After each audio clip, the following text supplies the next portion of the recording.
Ya, ini menarik. Besok disebutkan pada 3 Juli, kelompok hacker Brainshiver yang meretas Pusat Data Nasional mengaku akan membuka kunci data secara cuma-cuma kepada pemerintah. Padahal sebelumnya mereka meminta 8 juta US dollar atau setara 131 miliar sebagai tebusan. Kita akan coba membahasnya bersama pakar keamanan cyber Pratama Dahlan Persada. Selamat sore, Mas Pratama. Selamat sore, Mas Indra. Baik, kabar baik ya? Baik, Ya, alhamdulillah. Mas Pratama, ini saya ingin bertanya di awal kepada Anda lah terkait dengan begini. Apakah kita boleh langsung percaya dengan pernyataan mereka meminta maaf atas ketidaknyamanan dan dampak serangan ini kepada setiap orang? Lalu juga ada pernyataan sebaiknya pemerintah Indonesia untuk merekrut orang-orang yang kompeten di bidangnya dan menganggarkan anggaran yang cukup besar untuk keamanan cyber ini. Bagaimana Anda melihat ini? Bisa kita percaya tidak ini? Iya, memang cukup menarik ini fenomena yang lagi rame di Indonesia ini gitu karena ada hacker yang sudah susah payah mencuri masuk ke dalam satu sistem kita dalam pemerintahan, berhasil merusak begitu banyaknya server begitu, tiba-tiba mau memberikan kunci untuk membuka enkripsi secara gratis gitu. Selama ini sih saya belum pernah melihat ya ada hacker melakukan hal seperti ini gitu. Nah, itu dia. Pernah dulu ada satu grup hacker yang dia karena meretas rumah sakit anak gitu, kemudian mungkin karena dia nggak enak akhirnya diberikan key-nya, pernah sih gitu. Tetapi untuk kelasnya pemerintah atau kelasnya perusahaan-perusahaan besar saya belum pernah melihat gitu. Nah, yang menarik adalah ketika kita mulai mendapatkan informasi seperti ini, saya tadi mencoba tuh tadi pagi jam-jam 10 pagi lah gitu. Saya coba untuk masuk ke dark web gitu. Ada link yang saya dapatkan, kemudian masuk ke dark web karena ini dark web, jadi kita menggunakan Tor browser gitu ya. Nah, begitu saya berhasil masuk ke dalam, saya ngecek isinya, memang terlihat di title-nya itu adalah dari Brainshiver gitu. Padahal seharusnya sih dari Lockbit ya gitu, tapi ini dari Brainshiver. Kemudian di situ ada countdown timernya. Countdown timer ini setelah saya cek, saya masuk ke dalam, saya cek yang ada di front page sama yang di belakang itu sama. Itu menunjukkan countdown-nya itu sekitar 3.105 hari, kemudian 8 jam, berapa menit, berapa detik gitu. Oke. Jadi hitungannya itu masih 3.105 hari. Yang kalau Berarti kita bukan besok dong? konversi ke tahun, mungkin sekitar 8 tahunan lagi. Countdown-nya ini selesai gitu. Nah, tadi Artinya apa, Mas bilang, Pratama? tanggal 3. Kenapa? Artinya apa? Artinya pernyataan tanggal 3 itu justru lebih main-mainin Enggak, saya pikir negara salah kita? kalau tanggal 3 enggak ada tuh nyebutin tanggal 3 tuh. Hanya bilang hari Rabu. Hanya bilang nanti key-nya akan saya berikan hari Rabu gitu. Tapi hari Rabunya kapan? Hari Rabu besok, hari Rabu lusa, hari Rabu tahun depan, hari Rabu 8 tahun lagi, kan kita nggak tahu. Mas Pratama, kata-katanya, ini dia kata-katanya Mas, di layar televisi kita. Ya. This Wednesday, Iya. Rabu ini. Iya. Apa ini nggak bisa diartikan Rabu besok? Kalau menurut saya sih enggak ya gitu, karena kita lihat di countdown timernya, coba lihat countdown timernya itu kita bisa lihat tuh countdown timernya itu jalan terus gitu, dan countdown timernya itu masih 3.105 hari lagi gitu. Saya nggak tahu ya apakah si pembuat konten ini gitu dia memang iseng gitu mau ngasih besok, tapi dia bikin countdownnya 8 tahun lagi gitu, atau memang mau main-main sama kita gitu. Sudah kena mau ngerjain kita gitu. Tapi kalau saya berharapnya sih beneran dikasihin kuncinya, karena terlalu banyak data yang disandra oleh mereka, ada 282 kementerian lembaga gitu, yang datanya itu bukan data-data yang tidak dibutuhkan gitu, tapi itu data masyarakat yang digunakan untuk melayani masyarakat gitu. Jadi memang kalau bisa diberikan sih oke banget tuh gitu. Dan ini fenomena baru dalam dunia peretasan gitu, bahwa ada hacker yang baik hati memberikan kuncinya karena nggak enak sama satu negara gitu. Oke, belum pernah ada kan, makanya itu taruhlah ada satu, tapi itu kan soal rumah sakit anak, mungkin soal kemanusiaan, satu hal. Tapi sebelum ke sana Mas Pratama, saya ingin ungkap dulu nih. Tadi kan ada harapan, semoga besok benar. Tapi kan kita coba lihat faktanya dulu. Tadi Mas Pratama mengecek sendiri ke dark webnya, dari Brainshiver ada countdown, itu berapa? 3.000 hari. 3.105 hari. Oke, taruhlah 3.000 harian ya, berarti 8 tahun lagi. 8 tahunan. Sementara di kalimat yang muncul di akun Stealth Mode itu tadi adalah disebutkan this Wednesday. Mungkin kalau lebih pasnya, lebih akuratnya dari countdown lah tentu saja ya. Nah, kalau dari countdown berarti ada upaya justru mentertawakan atau main-mainin pemerintahan kita. Itu yang pertama kesan yang ditangkap. Tapi kalau harapan dari yang disampaikan oleh Mas Pratama tadi terwujud besok dan kita berharap seperti itu terjadi, ini juga menjadi pertanyaan juga, tidak kalah pentingnya pertanyaan. Bagaimana seorang yang melakukan melakukan pertasan sebuah data, kemudian dia menyandra dan meminta tebusan 8 juta US dollar atau 131 miliar rupiah, lalu sekarang dia menyampaikan seperti seorang konsultan. Kalau gitu lain kali hati-hati Robin Hood. rekrut. Ya jadi kayak Robin Hood. Ini bukankah juga upaya mentertawakan bagaimana penanganan pengelolaan data kita, Mas Pratama?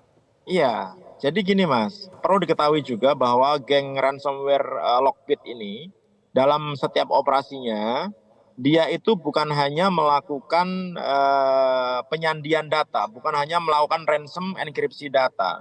Setiap dia melakukan aksinya, dia selalu melakukan minimal double extortion. Artinya kalau saya sering nyebutnya double kill lah gitu. Jadi sebelum mereka melakukan ransom terhadap sistem yang mereka retas, mereka nyuri datanya dulu tuh. Diambil datanya, semuanya lengkap, diambil, di-download sama dia. Setelah itu baru mengirimkan ransom. Kenapa melakukan itu? Karena banyak korban yang dia aware memiliki sistem backup yang bagus, sehingga ketika kena ransom, server utamanya itu rusak, dia masih punya server backup, ya kan? Sehingga kalau dia nggak bisa diancam dengan ransom tersebut, dia masih punya data yang bisa digunakan untuk ancaman, dijual ke website di dark web gitu, atau dipublikasikan di internet gitu. Yang itu tentu akan mencoreng ini kan si korbannya kan gitu. Sehingga banyak korban yang gara-gara datanya ini juga ikut tercuri, akhirnya apa? Mereka membayar ransom. Ini kan sama seperti yang terjadi di Bank Syariah Indonesia kan kemarin. Dia kena ransom tapi datanya juga diambil. Ketika Bank Syariah Indonesia nggak mau bayar ransom, datanya dipublikasikan dikit demi dikit dipublikasikan gitu. Nah ini juga sama. Jadi kalaupun misalkan kita dikasih key-nya nih, dikasih key-nya besok gitu, kita bisa membuka semua data yang ada di PDN gitu. Tapi saya nggak yakin bahwa mereka nggak punya data kita juga gitu. Karena modus operasi dari grup Lockbit ini, mereka melakukan pencurian data dulu sebelum melakukan ransom gitu. Kayak gitu Mas. Tapi apa ruginya mereka kalau mereka misalnya nggak ngasih kuncinya juga? Taruhlah mereka sudah punya ada satu keuntungan. Kalaupun nggak ngasih kuncinya apa ruginya kan? Nah pertanyaannya justru kenapa mereka misalnya mau benar-benar ngasih kuncinya ini dengan gratis, malah bahkan ada permintaan maaf. Iya. Kami awam melihatnya justru begini nih. Ini ada apa sih sebenarnya? Apakah memang ada dugaan pihak internal yang terkait? Bukan dari pihak luar justru yang menyerang. Ataukah justru ingin menertawakan, semakin menertawakan begitu, apalagi kalau kemarin kita lihat bagaimana rapat di DPR, ada kata-kata dari anggota DPR menyampaikan ini kebodohan, jangan-jangan mau menunjukkan double-double kebodohannya begitu. Ini yang kita sedih sebenarnya melihatnya Mas Pratama. Bagaimana Mas Pratama melihat ini? Ya, kalau kemudian... Iya, memang saya bilang, ini memang fenomena yang cukup aneh ya gitu, karena hacker tentu berusaha payah untuk bisa masuk ke dalam satu sistem, kemudian mendapatkan data sebesar ini. Ini data sebesar ini jarang masih didapatkan oleh hacker. Biasanya kalau hacker itu mencuri satu database, satu institusi, kemudian satu kantor pemerintahan kayak gitu. Ini bisa dapat 282 sekaligus. Ini prestasi yang sangat luar biasa juga buat mereka gitu. Sehingga, apalagi kalau ada kata-katanya yang di unggahan di akun X itu, salah satu kata-kata atau kalimatnya adalah menegaskan serangan ini tidak memiliki konteks politik. Kenapa dia sampai masuk ke kata-kata itu gitu kan? Itu nggak ada lah. Kita justru melihat sebaliknya kalau ini. Hacker kecuali state actor ya, kecuali dia memang dibayar oleh state actor, kemudian digunakan untuk melakukan peretasan, itu mungkin gitu. Tapi stylenya si Lockbit ini kan kita lihat tuh sepak terjangnya dia kan, nyerang kemana-mana gitu. Stylenya dia itu adalah yang penting dia ngirim ransom, nyuri datanya, dia nyari dapat duit, udah gitu. Nggak tahu kalau misalkan ini juga dimanfaatkan oleh orang-orang lain untuk kepentingan yang berbeda. karena begini, Mas, saat ini untuk jadi peretas itu nggak harus jadi hacker gitu. Hmm, Kita bisa nyewa ransom, kita bisa nyewa malware gitu. Namanya oke. ransomware as a service. Jadi orang biasa pun gitu dia bisa kontak si Lockbit ini, kemudian mereka apa namanya deal-dealan gitu. Saya pinjem Hmm, malwarenya, saya punya target nih di perusahaan saya gitu. Itu bisa juga.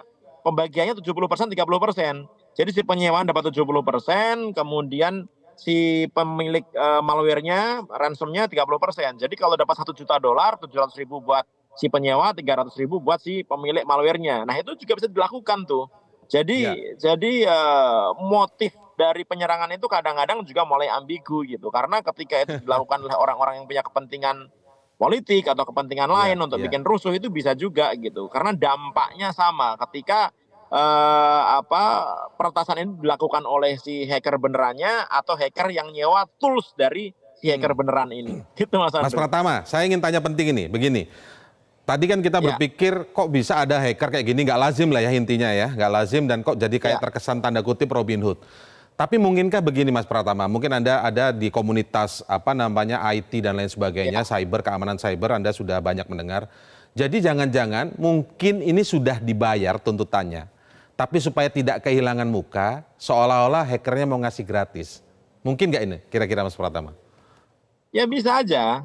Bisa aja karena hacker itu dia nggak peduli, dia dia kadang-kadang nggak peduli terhadap reputasi, dia nggak peduli terhadap hal-hal yang lain, yang penting dia dapat duit gitu. Mungkin Hmm. ada perjanjian, ya udah pokoknya kita bayar diam-diam ya, tapi lu ngomong kayak gini ya, bisa aja gitu. Tapi kan Oh, itu nggak bisa terverifikasi, kita kan nggak bisa iya, nggak bisa iya. nanya ke si hackernya gitu. Kecuali si hackernya nanti begitu dia udah dapat bayaran, kemudian publikasikan, ya kemarin saya kasih karena saya udah dibayar gitu, bisa bisa aja gitu. Ya kan? Hmm. Tetapi memang jarang sekali Mas. Saya saya belum pernah nih ngalamin kayak gini nih gitu. Tiba-tiba si hackernya berbaik hati, merasa bersalah gitu, kemudian Ya. mengembalikan data-datanya, ngasih key-nya gitu. Itu hampir nggak ada. Apalagi ketika stylenya itu style si Lockbit ini nggak ada tuh. Dia nyuri-nyuri aja tuh karena motifnya adalah dia memang mau nyari duit gitu. Mas pertama ini ada yang menarik karena dari tadi kita berdiskusi tentang adanya keanehan, ketidaklaziman, kok bagaimana ambigu tujuannya. Saya ingin lihat lini masanya ya. Kita ajak Mas Pratama untuk lihat lini masa yang terjadi. Ya, Rangkaian peristiwa setelah Pusat Data Nasional ini diretas. Kita kan tiba-tiba tahu nih muncul petisi tuntutan Menkominfo mundur. Ini rame nih. Lalu ya. kemudian kita tahu juga di situ ada projo yang berniat pasang badan karena memang ketua projo adalah Menkominfo begitu kan.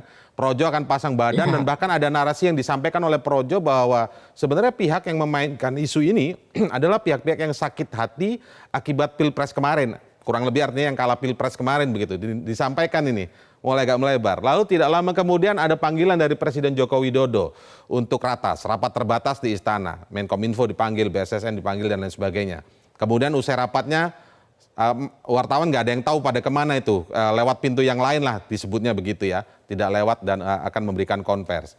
Nah kemudian nggak lama lagi muncul seperti yang kita bahas hari ini, Brandshippernya minta maaf dan akan memberi kunci enkripsi this Wednesday. Silakan diartikan apakah itu artinya Rabu ini itu adalah Rabu besok, begitu ya, persis Rabu besok, ataukah Mas Pratama tadi memberikan fakta yang lain bahwa ada berapa 3.000 Countdown hari lah ya, timer.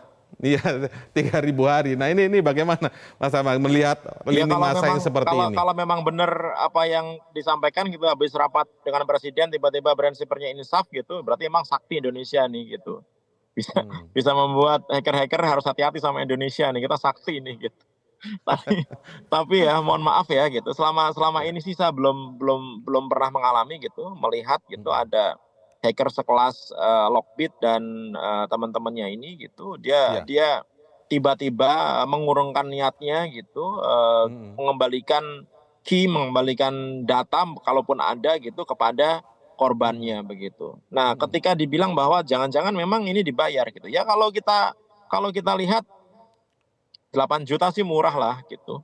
Untuk Dibandingkan ukuran pemerintah dibandingkan dengan 131 reputasi, miliar rupiah dibandingkan harusnya nggak dengan besar nanti ya. kalau misalkan ada masalah dampak hukum, kemudian ada masalah dan lain-lain, ya 8 juta sih murah lah gitu. Kalau kalau kita pikir-pikir ya gitu. Kalau Ya kemungkinan-kemungkinan itu ada gitu. Makanya sebenarnya kita menuntut agar pemerintah ini transparan gitu. Kalau walaupun kita tidak menyarankan untuk bayar gitu, kalau ternyata pemerintah menemukan link yang tepat bahwa yang melakukan peretasan itu benar-benar yang nanti akan menerima duit gitu, ya mungkin bisa disampaikan kepada masyarakat, ya kita bayarlah 131 miliar, tapi yang penting data masyarakat bisa aman gitu. Mungkin disampaikan kayak gitu gitu. Yang jadi ya, masalah adalah belum tentu kan kalau kita bayar itu akan nyampe ke si hacker benerannya gitu. Kemudian nah, ketika kita bayar, belum tentu kita dikasih key-nya. Nah, kita bayar aja belum tentu dikasih key-nya. Ini kuncinya nih, Mas. betul, betul, betul. Korban yang mereka bayar ransom, kemudian dikasih key-nya dari statistik yang ada di seluruh dunia, itu hanya sekitar 46%, Mas Indra. Hmm, hmm, Jadi hanya hmm, 46% saja hmm, ketika si korbannya itu bayar diberikan key-nya. Yang lainnya enggak, malah diperas. Kurang dong, tambah lagi dong. hmm, 8 juta tambah hmm, lagi, 5 juta lagi, tambah lagi 10 juta lagi gitu. hmm, hmm. Banyak yang diperas gitu. Artinya apa? Betul. Si hacker ini maunya duit gitu. Bahkan kalau bisa lebih. Nah, ini tiba-tiba ada Ya, ya. announcement gitu yang untuk memverifikasinya juga agak susah gitu. Walaupun teksnya itu memang benar-benar ada karena saya ngelihat sendiri saat ini ngecek sendiri, saya browsing Ya. sendiri dengan Tor browser gitu bahwa memang ada nih kalimat seperti ini gitu. Tapi Hmm, yang hmm. lucunya countdown timernya itu 3.000. 3.105 hari gitu. Masih 8 tahun lagi gitu. Dan agak aneh juga kalau mendadak tiba-tiba ada grup hacker Atau yang mungkin levelnya kuncinya tinggi dicicil kali kemudian ya. memberikan key dan meminta maaf gitu, apa namanya, merasa bersalah Ya, gitu. Agak nggak masuk mungkin akal sih. kuncinya juga Walaupun saya memang dicicil. berharap banget gitu. Semoga ini benar gitu. Semoga ini benar gitu. Ya, Diberikan benar gitu. Sehingga kita bisa merecovery data-data yang di-access ya, oleh mereka gitu. ya. Walaupun apapun rumitnya persoalan ini, kita melihat pernyataan menteri yang menyampaikan alhamdulillah ini dilakukan oleh bukan Ya, state Mas. actor gitu ya. Dan ini perlu diketahui juga bahwa tata kelola yang Ya, berantakan ini gitu, ini menjadi biang kerok gitu, biang kerok terjadinya kehancuran pusat data nasional gitu. ya. Hmm. Karena kalau tata kelolanya itu bagus, kalau misalkan standar nggak usah terlalu berlebihan lah, standar keamanan informasi diterapkan dengan baik saja, itu sudah Ya. cukup untuk jagain minimal kita punya backup server. Ini kan nggak ada sama sekali, makanya Oke, cukup satu parah pertanyaan sekali. terakhir Mas. Satu pertanyaan terakhir ini penting Ya. juga. Oke, katakanlah besok dibuka atau mungkin tidak jadi dibuka seperti countdown yang digambarkan tadi oleh Mas Pertama. Kita tidak Ya, sebagai masyarakat tidak boleh lupa tentang tuntutan audit forensik Pusat Data Nasional ini. Bagaimana pendapat Anda? iya. Kalau menurut saya harus dicek bener ini. Nggak mungkin kalau nggak ada yang salah. Nah ini kan kalau saya melihat ya kemarin dari press release-nya Kemenko Polhukam gitu, dibilang Ya, bahwa oh ini gara-gara ada password. salah satu staff yang dia tidak benar bikin passwordnya sehingga Hmm. passwordnya bisa di-crack, gampang diretas gitu. Nah ini kayaknya kok ada pembelokan gitu. Ini mau ada yang dikorbankan nih gitu, yang akan Oh, disalahkan gitu. Padahal sebenarnya nggak kayak gitu. Ya masa iya hacker sekelas Lockbit ini dia membutuhkan username password gitu untuk masuk ke dalamnya. Nggak perlu dia dengan menggunakan phishing aja dengan salah satu komputer dia bisa menginfeksi untuk bisa masuk ke dalam servernya PDN gitu. hmm, Jadi hmm, sebenarnya nggak hmm. perlu username password. Dan kalaupun benar itu gara-gara username password, ya masa iya pengelola pusat data nasional sekelas Ya. Telkom, sekelas Kementerian Kominfo gitu, bikin passwordnya ngasal gitu. Anak SD aja udah kita ajarin bikin passwordnya harus kuat gitu, sesuai dengan Jadi kesannya standar, ada 8 karakter, narasi ada untuk huruf besar, ada huruf kecil, dan lain. mensimplifikasi Artinya kan di masalah ya, bawahnya Mas SD, Pratama ya. di bawahnya anak SD nih levelnya ini gitu, kayak anak Hmm. PAUD aja, kalau hanya gara-gara password gitu. Ya, Art oke. agak nggak Jadi logis lah gitu, menurut Jadi ada saya. kesan untuk mensimplifikasi narasi melewat narasi tersebut ya, Mas Pratama ya. Padahal kalau lihat data dari tren mikro kuartal pertama 2024, Lockbit ini sindikat yang terafiliasi Lockbit ini serangan paling banyak yaitu 217 korban. Kemudian 8base Betul. 78 korban, Black Basta 69 korban. Masa iya mau dijelaskan Iya. ke masyarakat bahwa ini gara-gara password begitu ya? Kurang lebih Mas Pratama ya. Iya gitu. Nah ini kan Oke. sebenarnya hal yang apa sih, kenapa sih nggak ngakuin aja gitu bahwa Anda lalai gitu, Anda salah menyebabkan rusaknya pesawat data nasional gitu, iya kan? Kan Ya, simpel sebenarnya. Langkah selanjutnya ngapain gitu? Ya lakukan langkah-langkah yang benar gitu, iya kan? Sekarang kan banyak tuntutan tuh, menteri harus oke. mundur bertanggung jawab dan lain-lain gitu. Ya kalau Hmm. memang gentleman ya silahkan kalau misalkan mau mundur gitu, ya kan? Karena memang ini dampaknya sangat luar biasa besarnya gitu. Ini kalau di negara lain udah jadi krisis nasional ini kayak gini. Karena ini Hmm. data dari seluruh rakyat Indonesia gitu. Ya, Ternyata betul. bisa dirusak, bisa dihilangkan, bisa diretas dengan sangat mudah. Oke, kita lihat besok semoga 3.000 hari yang dimaksud itu tiba-tiba malam ini countdown-nya dipercepat gitu ya, berubah jadi besok. Oh Tapi iya, yang pasti kita akan tetap menuntut amin amin. agar hasil audit forensik terhadap persoalan ini dibuka ke publik secara transparan. Terima kasih Mas Pratama Ya, Dahlan Persada, pakar terima keamanan kasih Mas cyber. Indra. Selamat sore. Jelajahi cara baru mendapatkan informasi. Download Metro TV Extend sekarang.